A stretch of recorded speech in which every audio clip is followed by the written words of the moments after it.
예수 그리스도의 사도인 나 바울이 사도된 것은 하나님이 택하신 자들의 믿음과 경건함에 속한 진리의 지식과 영생의 소망을 위함이라. 이 영생은 거짓이 없으신 하나님이 영원 전부터 약속하신 것인데 자기 때에 자기의 말씀을 전도로 나타내셨으니 이 전도는 우리 구주 하나님이 명하신 대로 내게 맡기신 것이라. 같은 믿음을 따라 나의 참 아들된 디도에게 편지하노니 하나님 아버지와 그리스도 예수 우리 구주로부터 은혜와 평강이 내게 있을지어다. 아멘. 네, 오늘도 함께 기도하며 감사합니다. 하나님 많이 봐주십시오. 맞습니다. 계속해서 우리가 바울 서신을 따라서 교회 세우기란 이름으로 어느새 12번째 바울 서신을 보고 있습니다. 디모데후서까지 하면 13권이 마치게 되는데요. 여러분 개인에게는 어떠신지 모르겠지만 저에게는 이 모든 순간순간들이 마치 대화의 과정이었습니다. 목회를 누군가 물어본다면 끊임없는 고민과 대화가 아닌가 싶습니다. 제가 배웠고 알았던 교회에 대한 이해와 또 현실 속에서 펼쳐져가는 교회와의 대화입니다. 또 성경이 말하고 있는 교회와 또 우리가 몸담고 있는 교회의 모습을 끊임없이 대화하며 바라보는 것이죠. 그러면서 어쨌든 주님이 기뻐하신 교회의 모습이 뭘까? 그 안에 이루어진 내용들은 뭘까? 고민하게 됩니다. 특별히 그런 면에서 디도서는 다시 한번 그간의 여정을 어떻게 보면 짧은 그 말씀 안에서 정리하고 요약하는 시간이 될 것 같습니다. 그 특성상 디도서가 갖는 성격과도 그 구조가 맞물려 있는 부분에서 좀 그렇습니다. 왜냐하면 우리가 보시는 것처럼 지금 목회 서신으로 불려졌던 디모데전서와 비교해 보면 1절부터 4절의 첫 인사가 제법 깁니다. 조금만 펼쳐보시면 알겠지만 그리고 그 내용이 좀 신학적인 내용을 다루듯 좀 묵주감도 있습니다. 이것은 디모데전서의 사역자였던 에베소의 교회는 이미 세워졌던 교회였는데 디모데가 그 교회 안에서 이루어진 여러 어려움들을 추스리는 입장이었다면 이제 디도가 간 그레데 지역은 이제 막 생긴 교회였기 때문입니다.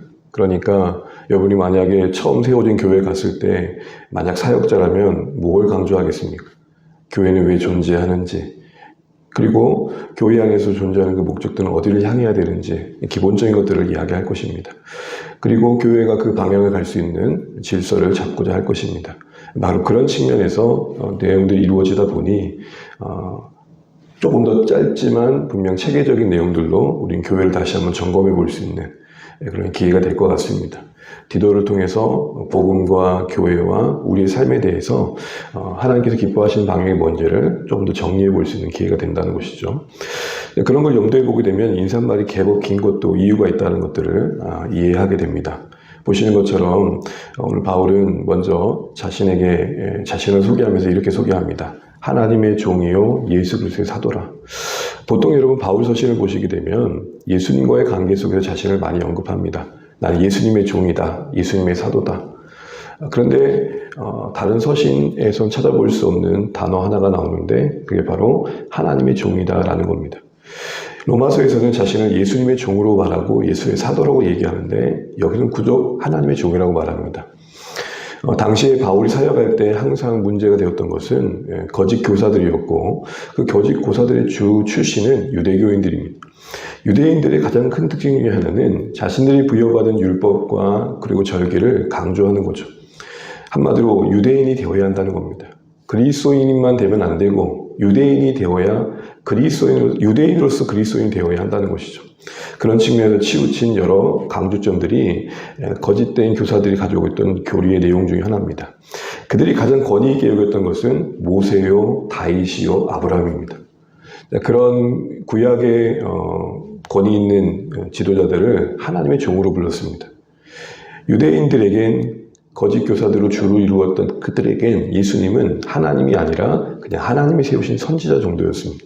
그러니 바울이 그들의 어떤 구성원들을 고려해서 자신을 하나님의 종으로 언급하고 있는 것은 아마 그들에겐 가장 권위 있는 이름으로서 나설 수 있는 내용이었기 때문일 것입니다. 한마디로 이렇게 이야기하는 것은 뒤에도 그런 같은 권위로 디도가 세워졌음을 이야기하는 것 통해서 교회 성도들이 그 디도의 권위를 인정하고 하나님의 사람으로서 그 말씀하는 바에 순종해가는 그런 과정들을 강조하는 것 같습니다. 거짓된 교사들의 분란에 휩쓸리지 말고 교회에 세우신 그 말씀의 사역자를 중심으로 그리고 하나님의 말씀을 중심으로 교회가 세워져 갈 것을 염두한 권면일 것입니다.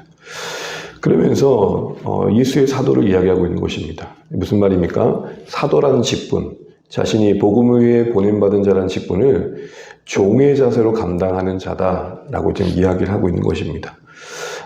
사랑하는 주원의 가족 여러분, 우리가 교회 안에서 여러 일들을 감당해 갈 때 그 사역의 가장 기본 자세는 종이어야 합니다. 이제 막 교회가 시작되는 그리드에 세워진 교회 입장에서는 이 자세가 더 필요했습니다.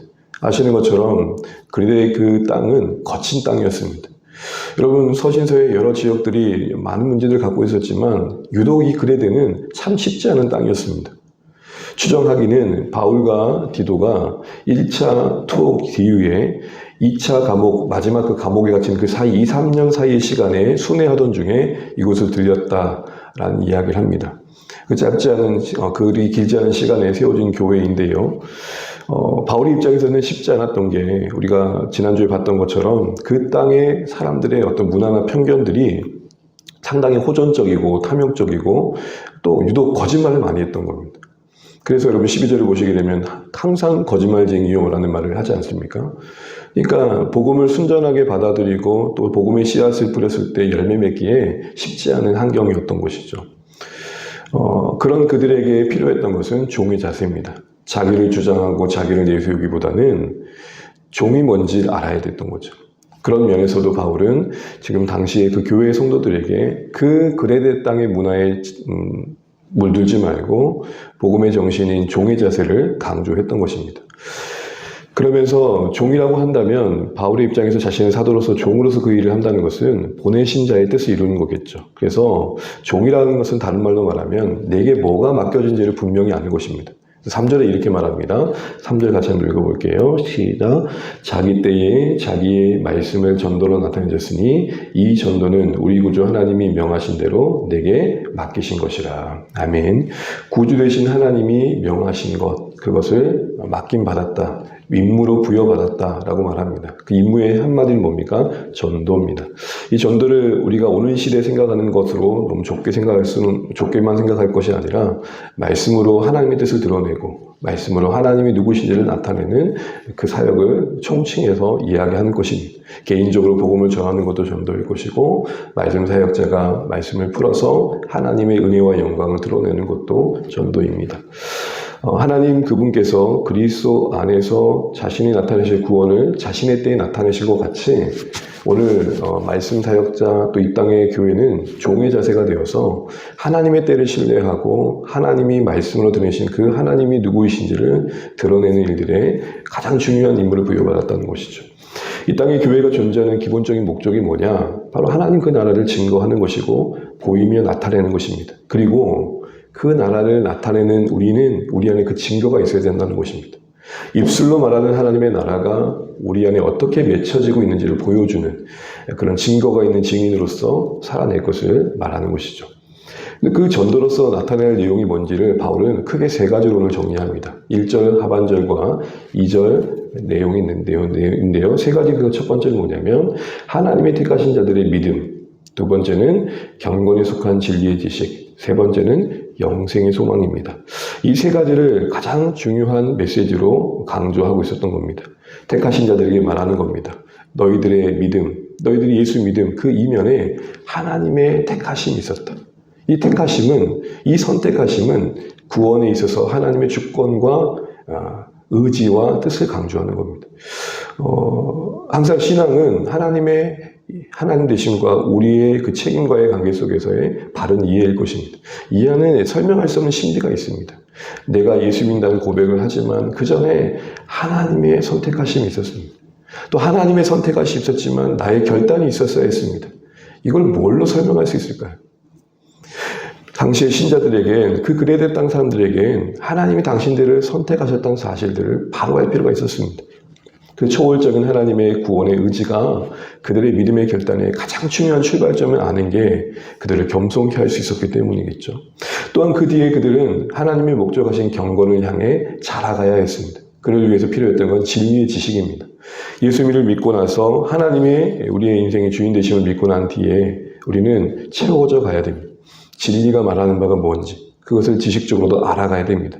그래서 그것은 지식에 머물기 위한 지식이 아니라 경건을 지향합니다. 그래서 경건과 함께하는 지식입니다. 경건이라는 것은 거듭 서신설통에서 강조했던 것처럼 두 가지로 굳이 말하자면 하나님 앞에서 사는 게 경건이요. 또한 하나님 앞에 내가 누구인지를 고민하며 드려지는 게 경건입니다. 결국 그 중심이 하나님께 있는 삶을 말할 텐데요. 그런데 오늘 바울은 한 가지 더 붙여 얘기하는 게 뭐죠? 전하는 내용이 영생의 소망입니다. 여기 보시게 되면 이 영생의 소망을 위함이다라는 말은 위함으로 번역되어 있지만 원문은 영생의 소망 위에라는 것입니다. 종합해 보면 하나님의 택하신 자들의 그 믿음, 그 뒤에 그들이 영적으로 성장해가는 어떤 성장, 경건, 그 모든 건 영생의 소망 위에 있다. 이거를 강조했다는 것입니다. 영생의 소망이 뭡니까? 영생의 소망이 뭐죠? 우리가 말하는 영생은 오래 사는 게 아님을 압니다. 하나님과의 관계의 생명이죠. 이 땅에서는 하나님과의 사귐이며 하나님을 의지하는 삶의 모든 것일 것입니다. 그래서 누리는 기쁨과 평안입니다. 또한 궁극적으로는 영원히 그 좋으신 하나님과 함께하는 것입니다. 이것은 다른 말로 말하면 신령한 기쁨일 것입니다. 그 기쁨 위에 우리의 믿음이 서 있고 기쁨 위에 우리의 이 경건의 삶이 서 있다는 겁니다. 다른 말로 말하면 이 기쁨이 없으면 믿음도 우리가 이렇게 주님을 배워가고 따라오는 것도 사실 허망하다는 겁니다.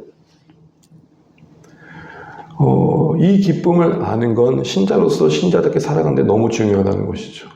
여러분, 우리가 너무 잘 알고 있고 분명한 약속임에도 불구하고 다조되새기지 않으면 잊혀질 때가 있습니다.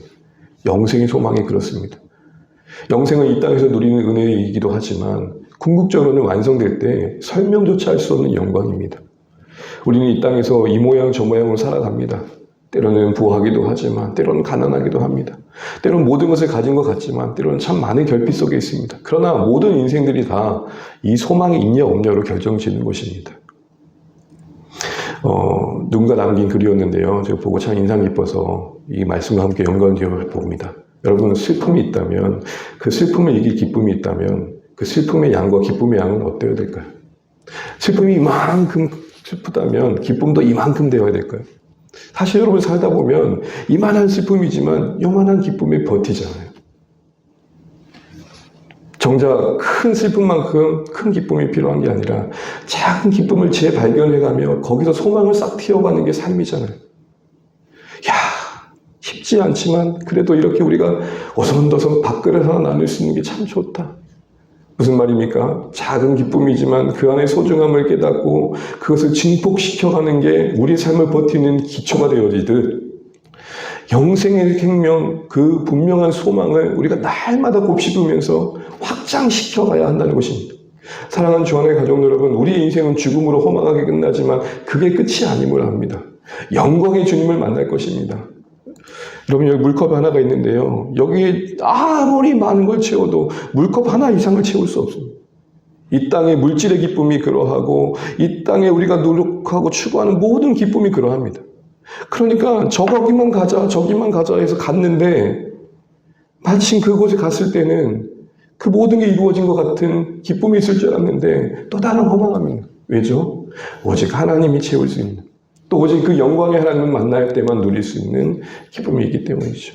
사랑하는 주 안에 가는 여러분, 당시 바울은 그리스도 교회에 이 세 가지를 강조했다는 것입니다. 이것이 분명하게 자리 잡아야 했다는 것입니다. 오늘도 우리에게 이 세 가지를 점검해 봅니다. 여러분의 믿음이 하나님의 선택하심의 결과임을 아십니까? 여러분이 경건을 위해 하나님의 말씀을 배우고자 하는 성장이 있으십니까? 그리고 이 모든 것들은 영생의 소망 위에 있으십니까? 바로 이것을 강조했다는 것입니다. 이런 같은 건의와 같은 믿음의 내용들을 가지고 디도를 세웠던 것이죠. 4절을 보시게 되면 그래서 이렇게 말합니다. 같은 믿음을 따라 나의 참 아들 된 디도에게. 이것은 디도 향해 들으란 말이 아니라 디도를 바라보는 교회에게 들으란 말이겠죠. 바울처럼 디도도 그런 권위와 내용을 가지고 서 있음을 알라는 것입니다. 특별히 아들이란 말이 바울과 디도의 관계 속에서는 영적 가족임을 언급하겠지만 바울의 섬김으로 복음으로 디도가 복음을 안에서 거듭난 그 신령한 관계를 언급하겠지만 교회 입장에서 그 아들의 의미는 아버지와 아들이 같은 권위를 가졌다는 그 시대의 이해 속에서 보게 되면 바울처럼 디도도 권위 있는 자이다라는 걸 알라는 것이었습니다. 그리고 이제는 교회에게 은혜와 평강이 있기를 축복합니다. 서신서마다 강조된 이 은혜의 평강, 이것은 우리의 삶에 늘 기도 제목이 되어야 되고 우리 공동체 안에 있어야 될 것입니다. 은혜가 있다는 것은 이해 타산을 뛰어넘는 용납이 있다는 겁니다. 왜요? 그리스도의 은혜가 말하는 바가 뭡니까? 나 같은 죄인 품으셨다는 것. 평강이 있다는 것은 매일 반복되는 삶 속에 하나님과 관계 속에 누리는 안식으로 맞이함이 있다는 것입니다.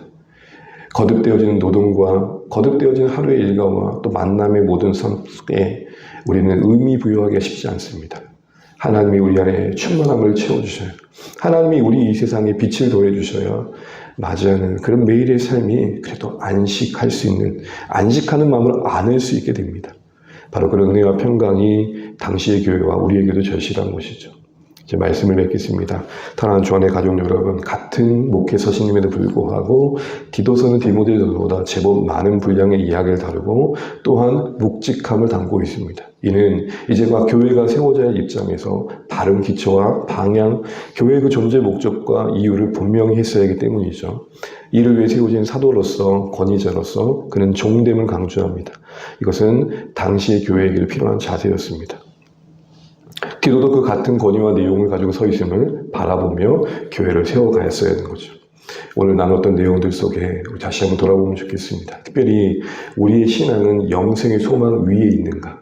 오늘 내가 왜 예배하며 기도하며 이렇게 말씀대로 살려고 하는가? 그 기초에 영광의 하나님을 만날 그날에 대한 재림에 대한 간절함이 있는가? 점검해 보시면 좋겠고, 작은 기쁨도 잘 키우면 웬만한 슬픔을 견딜 능력이 되는데 우리 이 분명한 약속, 주님 다시 만날 날 더 많이 묵상하면 좋겠습니다. 그렇게 보면 주님이 왜 구름 가운데 올라가셨다가 구름 가운데 오신지를 생각해 보게 됩니다. 옛 믿음의 선배는 구름만 봐도 심장이 콩닥콩닥 떴다죠. 주님 오신가 하고. 왜 구름 가운데 올라가셨을까요? 어떤 한 주석가는 그렇게 말합니다. 늘 주님 오실 날 생각하라고. 여러분, 하늘에 구름 없는 날 있었습니까? 아무리 맑은 날이라도 구름이 껴 있습니다. 구름하면 손오공이 아니라 구름하면 우리 주 예수 그리스도 오실 날 생각하라는 것입니다. 이 영생의 소망 위에 서 있는 우리 인생임을 아시고 오늘도 우리가 살아갈 삶의 한 자락을 잘 감당해 가시는 오늘의 말씀 되시기를 주님으로 축복합니다. 기도하겠습니다.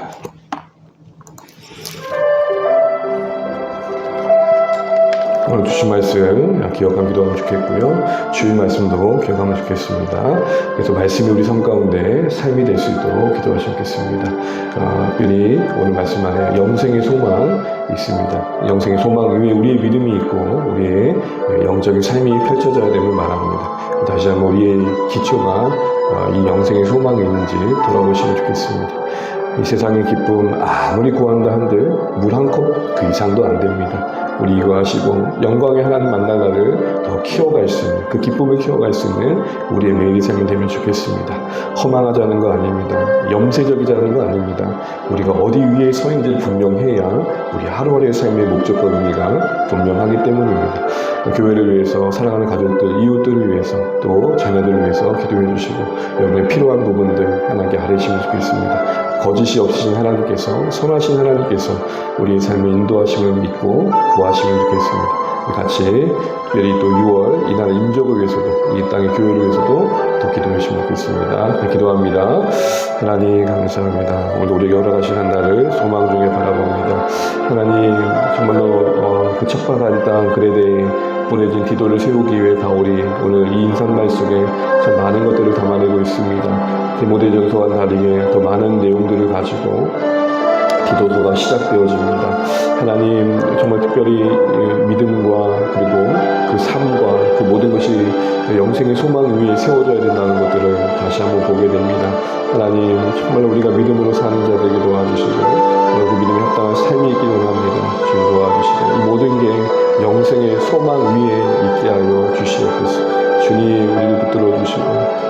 땅에 구하며 살아가는 모든 것들 속에 하나님의 신실하심을 보게 하여 주시옵소서. 주님 도와주시옵소서. 우리 확신이 하나님의 성품에 신뢰하게 도와주시고 주님 인도하여 주시옵소서.